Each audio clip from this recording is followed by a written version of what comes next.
Toshqo'rg'on tumani favqulodda vaziyatlar bo'limi tomonidan favqulodda vaziyatlar va yong'inni oldini olish profilaktikasi kuni munosabati bilan qator targ'ibot va amaliy tadbirlar tashkil etildi. Mavzu tafsilotlari navbatdagi lavhamizdan o'rin olgan.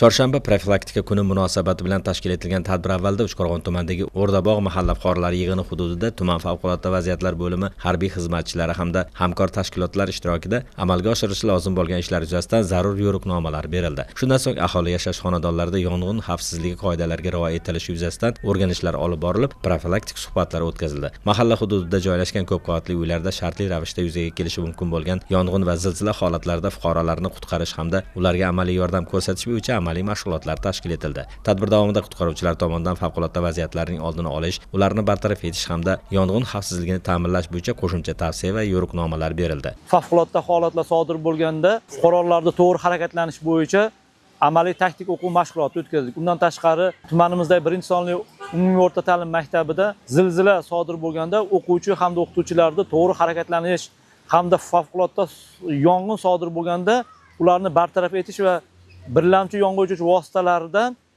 yong'in o'chiruvchilar kelguncha foydalanish bo'yicha bilim va ko'nikmalarni oshirish maqsadida bu yerda ham o'quv mashg'uloti o'tkazdik.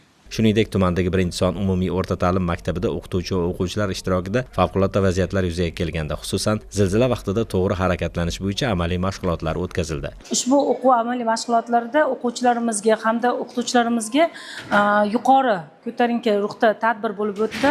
Misol uchun yong'in xavfsizligi, zilzila bo'lishi, shular ham amaliy, ham o'quv jarayonida o'quvchilarga tushuntirib o'tildi. Vaziyatlar davomida nima ish bajarishimiz yoki bo'lmasam qanday yo'l tutishimizni o'rganib o'tdik. 15 kun, 20 kunda favqulodda vaziyatlardan bizga kelib tushuntirishlar olib boriladi. Bundan tashqari tuman hududidan oqib o'tuvchi Norin daryosining chap qirg'oqlarini mustahkamlash hamda damba tiklash ishlari yuzasidan o'rganishlar olib borildi. Tadbirlar davomida Turkiston mahalla fuqarolari yig'ini hududida qurilayotgan ko'p qavatli uylarning qurilish jarayoni va sifati ham o'rganilib, tegishli tavsiyalar berildi.